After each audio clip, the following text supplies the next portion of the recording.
This is the Soul to Earth podcast. I'm your host, Carrie Koss, psychic, evidential medium, mentor, and witch, here to help you explore your connection with the spirit world and discover your own grounded spiritual practice. Hello, everybody. Welcome to the podcast. How are we today? My goodness, it is already mid-September 2024. I am really excited about today's episode. And this is something that actually about a week ago, I had another plan for this episode, completely another plan, which we will still do an episode on that particular thought that I was going to have, but we're going to go in a slightly different direction. I really think it's incredibly important for at least me as a spiritual mentor and a coach to be able to offer those of you that are brand new to your spiritual journey as much support, guidance, clear information, and encouragement as possible. And so I'm going to do a little series, which I believe will be a 3-part series on things that will help you during your spiritual awakening. The first part of this will be being able to really recognize and understand and validate when you start your spiritual awakening or your spiritual journey, and to be able to talk about some of the telltale signs that are happening probably in your life during a spiritual awakening, and also some common themes that happen to a lot of people. We're also going to definitely go into, I'll tell you a little bit about my story and what happened for me during my awakening, as well as some of my students. And then I'm going to definitely offer some guidance, some tips, some really fundamental things that I think will really give you, first of all, a lot of encouragement, some comfort, validation, and some guidance. So let's get into the episode. So I'm going to start with my story, first of all, and which we've talked about before on the podcast, but in relationship to my actual experience, what happened within me during my awakening, I think it's important to know that. And again, I'm sharing this with you because I really want you to find comfort, validation, and a sense of that you're not in this alone. I think that's so important. And I know my students always feel very comforted by these type of stories and hearing other people's stories. So not just my story, but others' stories too. So when I was just after high school, I moved into my own apartment with a roommate. We were so excited. We were starting college. We have both had part-time jobs, and it was just a really exciting time in my life. And I had a framework of what I wanted to do. And so one night, my roommate and I actually brought home one of my favorite cuisines, and that was Chinese food. We grew up in the Bay Area, and Chinese food is really good in the Bay Area. And so we had this really lovely meal. We went to bed that night. We both had, I think, probably work the next day. And about 2 hours after I fell asleep, I woke up and went through a experience which triggered and was a telltale sign of, I believe, an awakening. It can happen for a lot of people. So I woke up and I had the biggest panic attack. I had no idea because I'd never had a panic attack in my life. I was hyperventilating. I felt spacey. I started moving, what I call now like shifting out of my body. My thoughts started racing. I felt sweaty palms. I didn't know how to articulate what was going on. And so I woke my roommate up and I said, something's happening to me and I have no idea what's going on. So from that point, she drove me to the emergency room. I mean, I had no idea what was going on. And when I got to, in and spoke with the doctor, I started to tell him what was my symptoms were. And he looked at me and he said, I think you're having an anxiety attack. And I went, I'm having a what? And he said, you're having a panic attack. I'd never heard of a panic attack. I didn't know what that meant. And from there, I, went back home, went back to sleep. But from there on, I had this impending doom and fear that that was going to reoccur and happen again. Now, during that time, at the very same time, I became deeply, deeply just motivated to be able to understand the psychology of why this happened to me. And I wanted to get to the bottom of it. And I wanted to deeply understand this not just it from the physical standpoint, but what was happening in my mental state and what was happening with like what happened in my energy. And I began, trying to seek out as much information as I could possibly get my hands on.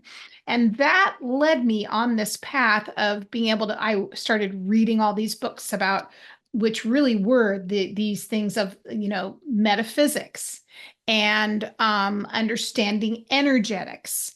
And I even went so far as to studying things that now I know are much more about somatic healing and energetic healing, but I wanted to get to the bottom of it. And it really sent me on this journey, which then led me on my path. And it was almost like this insatiable thing that I had to understand it, but it was more than just for my own mental health. It was this desire, and that wanting to understand was became my purpose. And it really drove me and compelled me forward on my path. And it was just this need to understand things. And from there, as I began to read more and more and more, things started like synchronicities started to happen. Things started falling in alignment. I started meeting people that also talked about things like what I would consider now to be the language of spirit, energy, synchronicities, timing, how we manifested things. It was just this insatiable thing that became my path and never ended. And so the keynote thing that I wrote here as one of these sort of telltale signs of an awakening is this personal growth and evolution. And so I have some of these specific signs would be that these are triggered by life events. Sometimes, so mine in my case was, I moved out of my house into my own apartment, and that started it. Although now I know better because I think my higher self set things up that way for me to never get too comfortable and stuck in a career. That this is something I'll talk about in a minute, but that was part of it. So it can be a change in life. Also, something that happens during a spiritual awakening often is when you lose someone. And that could either be through divorce, that could be through death, passing, that can be through a breakup. Often that's something that triggers a spiritual awakening, where all of a sudden you have these more dramatic things happen to you. You start having, say, for example, vivid dreams, or you start sensing things when you go into places, you maybe even see spirits. You might even have someone that has passed visit you, either consciously during the day or in a dream. So a spiritual awakening is very much coupled with life transitions and crises that we experience, things that really matter. So big events, I should say. So the next thing I want to talk about is just to be able to validate that I believe that on our planet right now, we are massively going through a spiritual awakening. So it's not just, handfuls of people here and there. Hundreds and hundreds and hundreds of people, I believe, are going through a large awakening. And this is changing and shifting and moving us in our awareness and getting us to be more aware of that which we cannot see with our physical eyes, but that which is of spirit. And so this is moving us into a place of wanting to understand more and to understand, energy, to understand our abilities and to be able to utilize them. Some of us even feel moved to do this as a career. Some of us just want to live more in our purpose, more in alignment with things. And I do have my own perceptions and my from my professional experience as well as my own personal experience and spiritual experience of why this is happening and what this is about. And I truly believe that, we as a species, we are spirit, right? We are body, mind, and spirit. We're spiritual beings having a human experience. And just as they say from an astrological perspective, we are going through this shift, moving from this Piscean age into the age of Aquarius, which is more of a time of enlightenment. It is a time of bringing ourselves more into fullness as human beings to be able to understand ourselves more than just going through these daily things of getting up, going to school, going to work, getting married, having children. We are more than this. We are greater than this. And so part of it, I believe, that has happened to so many of us is that as our higher selves plan this ahead of time, we have soul contracts where we are coming onto this planet right now. We are incarnating, many of us, and we are awakening. And as more and more and thousands of us, begin to awaken, we awaken those around us, we awaken the planet, and we live more in harmony with each other, with our planet, and also just in general begin to elevate the vibration. Now, obviously, we can see it all around our world, how our world is crumbling from the old way of being into the new, from living more in synchronicity with the divine feminine energy. You've heard of this. We will talk more about this on this podcast, and living in alignment with that. And so part of this is you awakening, going through your journey. So as people begin to awaken, they start to notice things, right? Like synchronicities. And what are those all about, right? Synchronicities, one of my favorite things to talk about are those meaningful supposed coincidences and moments when things seem to fall into place perfectly. For example, you look on the clock and it says 11:11, and you notice that all the time you're seeing this series of numbers. 11:11, 11:11, that was my series of numbers, right? Or 222 or 444, right? Or 777, those are your numbers. And it's leading you to making you feel like things aren't just happening randomly. They're being activated specifically because of trying to get your attention. And this is your higher self and spirit's way of making you, in fact, wake up. Now, I want to say when people are beginning to go through their awakening, it can be disconcerting. So some people really feel like everything they've done up until this point feel as though they have been not doing it consciously. So they sometimes feel as though they have been, not paying as much attention to these things. Also, they don't feel as much of a being in sync with things they used to do. Now, this can be all types of things. This can definitely start with something as rudimentary as they are no longer drawn to the foods they used to eat. They are no longer drawn to the shows they used to watch, the books they used to read, possibly the friends they used to spend time with, the relationship they're in, the job they're in, what they're studying, how they spend their time. So this is one of the things that I, as a spiritual mentor, work with regularly, that a lot of my students and clients come to me and they say, I no longer feel like I fit into the life that I used to have. And that's why it's so important to start with the fundamentals of what is really helpful to stay grounded during a spiritual awakening. Because after all, when these things happen and you start to feel a shift, one thing that I think is really important for our nervous system and for our mental health is to, first of all, take a deep breath, right? Work on just being present in the moment. And so that's my first tip, is grounding, breath work. When all these shifts are going on, sometimes there's this impetus to want to just get rid of everything, cut off relationships, stop going where you used to go, stop doing the things you used to do, completely throw everything out. And I would say, my advice is don't do that because that will put you into a little bit of shock and also a tailspin. Rather, just take your time, focus on your breath, focus on being centered, and just make one change at a time.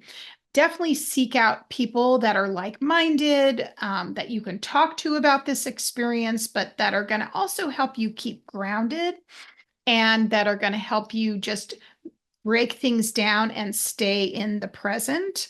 And so the first thing I always teach my students and my clients is to focus on your grounding. And a grounding technique, which I definitely recommend, learning. There's different ways to do it. Some people like to just get out in nature, take their shoes off, put their feet in the ground, connect to the earth. Primary one is I teach my clients to imagine that they have a root or a grounding cord that is literally stemming from the base of their spine and the bottoms of their feet. And just imagine those roots are going down to the center of the earth. And then they're being grabbed onto by this beautiful golden molten center, also known as our Mother Earth. Mother Gaia. That's a loving presence. This is going to just help your aura, your energy field, and your chakras relax. Just come into center. From there, of course, you can work on energetic things like filling yourself up with a big white sun or a golden sun. These are going to just help you feel relaxed, calm, not overstimulated. Again, your nervous system is shifting and you're becoming more sensitive and aware where you might have not had that before. So being gentle with yourself is very important. Now, we're going to talk in another episode about your actual spiritual abilities, your psychic abilities coming into play as well. So that we will save for another episode coming up, but you're going to start having hyper focused awareness and being much more noticing things that you may have not noticed before. The main thing is to validate your experiences, but to feel a sense of calmness and ease. Again, focusing on an ease in your breath and grounding because of this heightened sensitivity and awareness. So, questioning your beliefs, increase synchronicities, right? Also, a drive for a deeper meaning and purpose in your life. Many of my clients come to me and they feel as though what they've been doing in their career or with whatever they've been studying isn't fulfilling them, and that they long for something that gives them a sense of purpose where they're using their gifts. And the first thing I say to them is, let's just take this step by step. So the first thing, again, we want to get really grounded in our energy. We want to focus on our breath, and then we want to learn about our abilities, right? But also what we want to understand is how to find our own inner navigation system. And a big part of that is being able to listen to your intuition. We're going to talk in another episode about what is your intuition, how does it show up for a lot of people, how to be able to recognize it, how to be able to work with it on a daily basis for just direction, guidance, and a sense of clarity. So important. And again, because we're looking for deeper meaning, we're looking for deeper purpose during own awakening, the best guidance you have is what you get from your own intuition. Of course, you're becoming aware of your spiritual gifts, as I mentioned. And then the other thing I always like to tell people is that you're going to be going through big emotional shifts. So when you're more sensitive and you're more in touch with your psychic abilities and you're adjusting them and noticing them and that they are a part of your daily experience now, your emotions can also get very activated and triggered. And some people feel a little bit like an open nerve. And again, I want to validate that experience and also help you to understand that this is more of a transitional state that you will learn to integrate into your life. You'll learn to protect your energy, to be able to have boundaries, things of that nature. So this is part of the awakening journey. and something that takes some time. Now, with that, you want to also think about getting a journal. A journal is a wonderful way for you to be able to write down your emotions, to be able to reflect on the experiences that you're having, and to be able to gather insight and understand yourself from an objective perspective. When everything is bottlenecked and stored inside of you, it's really easy to begin second guessing yourself, doubting your experience, and also your mind can want to make sense of it and rationalize it or else dismiss it. And so putting it outside of yourself onto paper really gets you into a perspective more so of objectivity, which I think is extremely important when it comes to your path and integrating these things into your life. So I do want to let you know that my work, the work I do, and my school, we everything is based around helping you on your spiritual path from the very beginning to deepening into further as you grow through your journey. So I would really like to encourage you to be able to sign up for. It's absolutely free to join the school, and also feel free to book a session with me if you just want to be able to understand what the changes you're going through, how to be able to integrate your new found awareness into your daily life, and to be able to develop a grounded practice that really helps you understand your journey and validate experience as well. The other thing that's so important is community. You know, when we're going through our spiritual awakening, we can often feel isolated. I felt very isolated for quite some time, actually for over a year. I felt like I was the only one that was going through this. I thought, something was wrong with me. And it wasn't until I began to talk to other people that were going through the same thing that made me then understand that I was not alone and that this was a normal thing that a lot of people were going through on the planet at that time. And even more so now, there are more people out there to be able to help support you. And that's what my entire school and my membership is all about, the Sacred Seer School. So I have enjoyed this first episode of talking about your spiritual awakening. For the next episode, we are going to talk about the beauty of working with your spirit guides and how much your spirit guides can help you through your awakening and your spiritual journey and throughout your life. So as always, thank you so much for being an incredible part of this community, and we'll see you in the next episode. You've been listening to the Soul to Earth podcast. Follow me on social media and watch the full episodes on YouTube.